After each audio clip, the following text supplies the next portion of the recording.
မင်္ဂလာပါ football review ကနေပြန်လည်ကြိုဆိုပါရစေဒီနေ့အစနေနေ့ပေါ့နော်ဒီနေ့ညမှာဆိုလို့ရှိရင်ကစားမဲ့ဒါ Premier League ပွဲစဉ်တွေရောဒီတခြားထိပ်တန်း League ပွဲစဉ်တွေရောတော်တော်များများရှိတယ်ပေါ့နော်အဲ့တော့ဒီနေ့ကစားမဲ့ပွဲစဉ်တွေတွေကနေပြီးတော့မှကျွန်တော် Premier League ပွဲစဉ်တွေအကုန်လုံးသုံးသပ်ပေးမှာပေါ့နော်ဒီနေ့ညမှာဆိုလို့ရှိရင်စုစုပေါင်း Premier League အနေနဲ့ဆိုလို့ရှိရင်ဒါ6ပွဲကစားဖို့ရှိတယ်ပေါ့နော်အဲ့6ပွဲကိုဒီနေ့ဗီဒီယိုမှာကြိုပြီးတော့သုံးသပ်ပေးမှာပေါ့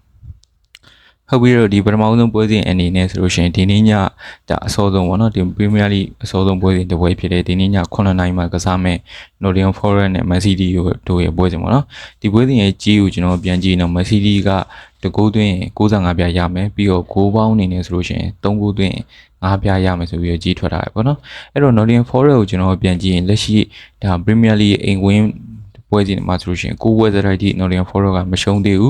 းပြီးတော့9ပွဲတီးတီလည်းနိုင်ခဲ့တယ်ပြီးတော့ကျန်တဲ့2ပွဲရတည်ချခဲ့တယ်ပေါ့နော်ပြီးတော့သူတို့ကစားခဲ့တဲ့အိမ်ကွင်းပွဲစဉ်9ပွဲမှာဆိုလို့ရှိရင်သူတို့လီဗာပူးတို့အာဆင်နယ်တို့အသင်းတွေကိုသူအနိုင်ယူခဲ့တာတွေတော့ပါတယ်ပေါ့နော်ပြီးတော့ Man City ကကျတော့လေဒါ Premier League ရဲ့နောက်ဆုံးအဝေးကွင်း16ပွဲမှာနိုင်ခဲ့တာ4ပွဲပဲရှိတယ်ပြီးတော့ Man City ကဒါသူတို့ရဲ့ Premier League အဝေးကွင်းနောက်ဆုံး10ပွဲမှာဆိုလို့ရှိရင်လေသူတို့နိုင်ခဲ့တာစုစုပေါင်း3ပွဲပဲရှိခဲ့တယ်ပေါ့နော်ပြီးတော့ Man City ကလက်ရှိမှာဆိုလို့ရှိရင်တော့ form ကောင်းနေရပေါ့နော်သူတို့နောက်ဆုံး2ပွဲစရိုက်ထိ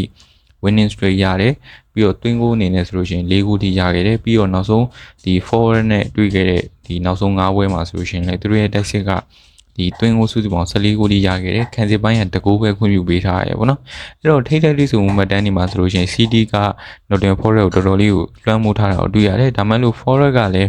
2025ခုနှစ်အတွင်းမှာဆိုလို့ရှိရင်သူကဒီရှုံးပွဲမရှိအောင်အိမ်ကွင်းရှုံးပွဲမရှိကစားထားတဲ့အတင်းပေါ့နော်အဲ့တော့ဒီပွဲမှာ Nottingham Forest အနေနဲ့ Man City ကိုမရှုံးအောင်ကစားနိုင်ဖို့ဆိုတာဖြစ်နိုင်လိမ့်မယ်လို့ထင်တယ်ပေါ့နော်အဲ့တော့တကူသွင်းရင်65ပြရမယ်ဆိုပေမဲ့လို့ကျွန်တော် Forest တရီလောက်တော့ Man City ကိုကစားနိုင်လိမ့်မယ်ထင်တာကြောင့်ပထမဆုံးအနေနဲ့ဆိုလို့ရှိရင် Nottingham Forest ကိုရွေးချယ်ပေးခြင်းနဲ့ပေါ့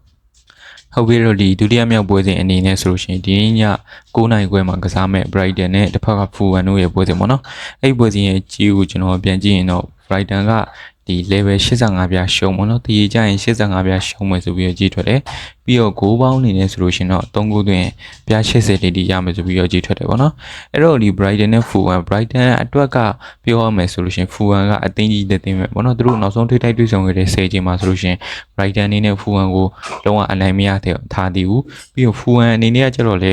ေဒါ Premier League ရဲ့အဝေးကွင်းနောက်ဆုံး9ပွဲမှာဆိုလို့ရှိရင်ရှုံးခဲ့တာတစ်ပွဲပဲရှိတယ်။ Fulham ရဲ့ဒီရာသီဒီအဝေးကွင်းပွဲစဉ်တွေကိုကျွန်တော်ပြန်ကြည့်ရင်တော်တော်လေးအားကောင်းနေပေါ့နော်။ပြီးတော့ဒီပြီးခဲ့တဲ့ Manchester United နဲ့ဒါ Liverpool ပွဲစဉ်အဝေးကွင်းမှာဆိုလို့ရှိရင် Fulham အနေနဲ့ဒါမိနစ်90အထိတည်ကစားတယ်အချင်းပိုးလေး penalty တွေမှာသူအနိုင်ယူခဲ့ပြီးတော့နောက်တစ်ဆင့်ရောက်ခဲ့ဆိုတော့ Fulham ရဲ့ကစားသမားတွေရဲ့စိတ်ဓာတ်ပိုင်းဆိုင်ရာအနေနဲ့ဆိုလို့ရှိရင်လက်ရှိမှာဒါတော်တော်လေးကိုအားကောင်းနေတဲ့အနေအထားမှာရှိရပေါ့နော်အဲ့တော့ဒီတေးကြရင်85ပြတိတိရှုံးမဲ့ Brighton ထက်ဆိုင်ကျွန်တော်ဒီပွဲမှာ Fulham ကိုသဘောကျတယ် Fulham အနည်းဆုံးမရှုံးအောင်ကစားနိုင်လိမ့်မယ်တေးလောက်တော့ကစားနိုင်လိမ့်မယ်ထင်တာကြောင့်ကျွန်တော်ဒီနေ့ပွဲဒုတိယမြောက်ပွဲချိန်မှာဆိုရှင်ကျွန်တော် Fulham ကိုရွေးချယ်ပေးခြင်းတယ်ပေါ့ဟုတ်ပြီတော့ဒီနောက်ထပ်တစ်ပွဲကတော့ဒီနေ့ည9နိုင်ပွဲမှာပဲကစားမဲ့ Crystal Palace နဲ့ Ipswich Town တို့ရဲ့ပွဲစဉ်ပေါ့နော်ဒီပွဲစဉ်ရဲ့ကြီးကိုကျွန်တော်အရင်ဆုံးပြန်ကြည့်မယ်ဆိုလို့ရှိရင် Crystal Palace ကတကူသွင်း10ပြားရမယ်ဆိုပြီးတော့ကြီးထွက်တယ်ပြီးတော့ဂိုးပေါင်းနေတယ်ဆိုလို့ရှိရင်3ဂိုးသွင်း55ပြားရမယ်ဆိုပြီးတော့ကြီးထွက်တယ်ပေါ့နော်အဲ့တော့ဒီ Crystal Palace ရဲ့ဒီရာဒီအင်္ဂဝင်ပွဲစဉ်ကိုကျွန်တော်ပြန်ကြည့်အပြန်လန်သွင်းကိုတွေ bowling to score ရ yes ဖြစ်ခဲ့တာ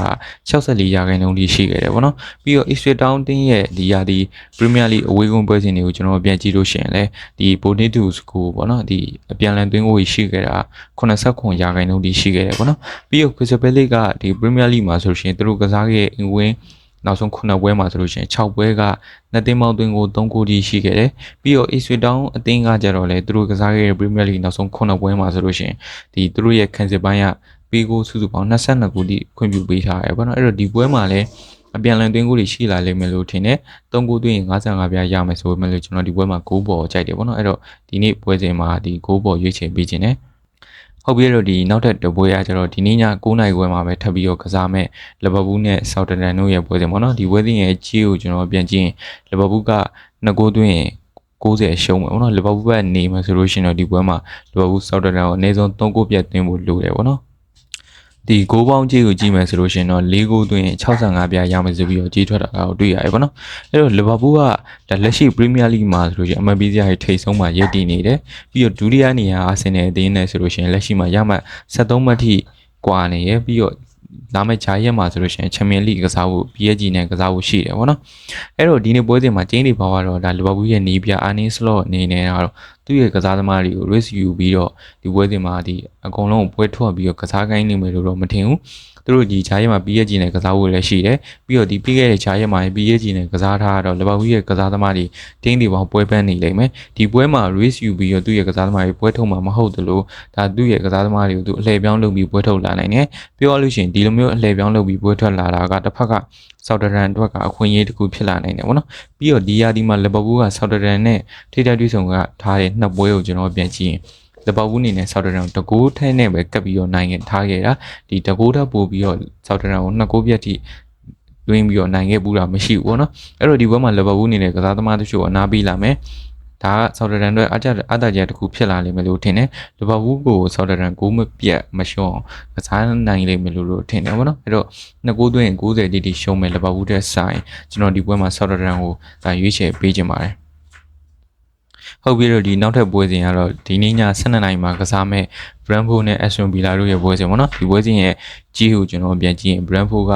level 45ပြားတိတိရှုံးမယ်ဆိုပြီးတော့ Brentford ဘက်ကကြီးထွက်ထားတယ်ပေါ့နော်ပြီးတော့ဂိုးပေါင်းအနေနဲ့ဆိုလို့ရှိရင်3ဂိုးသွင်းပြား20ရှုံးမယ်ဆိုပြီးတော့ကြီးထွက်တယ်ပေါ့နော်အဲ့တော့ Aston Villa ကိုကျွန်တော်ပြန်ကြည့်ရင် Aston Villa က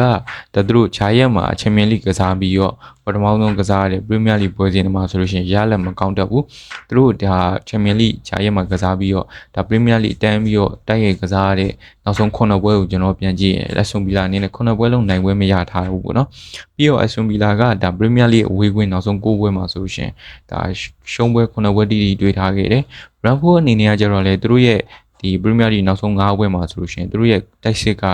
ကိုမရခဲ့တာတပွဲပဲရှိတယ်ပေါ့နော်ပြီးတော့ Aston Villa ကဒါလူတို့ရဲ့အဝေးကွင်းနောက်ဆုံး6ပွဲမှာဆိုလို့ရှင်သူတို့ရဲ့ခံစစ်ပိုင်းကပေးကိုအနည်းဆုံး2ဂိုးဒါမှမဟုတ်2ဂိုးတက်ပို့ပြီးတော့ခွင့်ပြုပေးထားတာကိုတွေ့ရတယ်ပေါ့နော်အဲ့တော့ Aston Villa ကလက်ရှိမှာဆိုလို့ရှိရင်ချူဆန်းကောင်းတယ်ဆိုပေမဲ့လို့အဝေးကွင်းမှာဆိုလို့ရှိရင်သူကညံ့တက်တယ်ပေါ့နော်ပြီးတော့ဂျာရက်မှာလည်း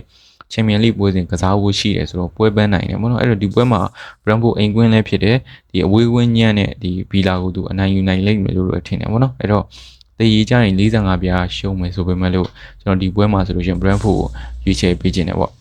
ဟုတ်ပြီတော့ဒီနေ့ညရဲ့နောက်ဆုံး Premier League ပွဲစဉ်တပွဲရတော့ဒီနေ့ည2နာရီပွဲမှာကစားမဲ့ Wolverhampton နဲ့တစ်ဖက်က Everton တို့ရဲ့ပွဲစဉ်ပေါ့နော်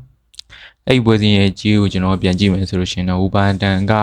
level 10ရှုံးပေါ့နော်တည်ကြရင်10ပြားရှုံးမယ်ပြီးတော့ဂိုးပေါင်းအနေနဲ့ဆိုလို့ရှိရင်2ဂိုးသွင်းရင်15ပြားရှုံးမယ်ဆိုပြီးတော့ကြီးထွက်တာပဲပေါ့နော်အဲ့တော့ဒီပထမကြောထိပ်တက်တွေ့ဆုံမှုတော့ကတော့ Everton က4ဂိုးကုန်ရှိနေနိုင်ခဲ့တယ်ပြီးတော့ Everton ကသူတို့ကစားခဲ့တဲ့နောက်ဆုံး4ပွဲမှာဆိုလို့ရှိရင်လည်း3ပွဲကတပွဲကိုအတွင်းကိုအနေဆိုလို့ရှိရင်2ဂိုးထိတိတိကျကျရထားပြီပေါ့နော်။ဘူပါတန်အနေနဲ့ကကြတော့လေသူတို့ကစားခဲ့တဲ့အိမ်ဝင်းနောက်ဆုံး4ပွဲမှာဆိုရှင်2ပွဲရှုံးတယ်။ပြီးအဲ့ပွဲစဉ်တွေမှာဆိုလို့ရှိရင်လည်းသူတို့ရဲ့တိုက်စစ်ကဂိုးမရခဲ့ဘူးပေါ့နော်။ပြီးတော့ Everton ကဒီနောက်ဆုံး6ပွဲမှာဆိုလို့ရှိရင်လုံးဝရှုံးဝဲမရှိကစားထားတယ်။အဝေးကွင်းနောက်ဆုံး3ပွဲမှာဆိုလို့ရှိရင်2ပွဲတိတိနိုင်ထားခဲ့တယ်ပေါ့နော်။ပြီးတော့ဘူပါတန်ကဒီယာဒီသူတို့ရဲ့အိမ်ကွင်း73ပွဲမှာဆိုလို့ရှိရင်သူတို့ရှုံးခဲ့တာ9ပွဲတိတိရှိခဲ့တာကိုတွေ့ရတယ်ပေါ့နော်အဲ့တော့2သိန်းလုံးကလက်ရှိမှာဆိုလို့ရှိရင်ရမှတ်လိုနေရဲ့အသင်းတွေဖြစ်တယ်ဆိုပေမဲ့လို့ဒီ Everton လက်ရှိမှာဖောင်ပိုကောင်းတယ်ပေါ့နော်အဲ့တော့ဒီပွဲမှာဒီကျွန်တော် Everton တည်တော့မဟုတ်အနိုင်လို့ထင်တယ်ပေါ့နော်အဲ့တော့ Everton ကိုဒီနေ့နောက်ဆုံးပွဲစဉ်အနေနဲ့ဆိုလို့ရှိရင် Everton ကိုရွေးချယ်ပေးလိုက်မှာပေါ့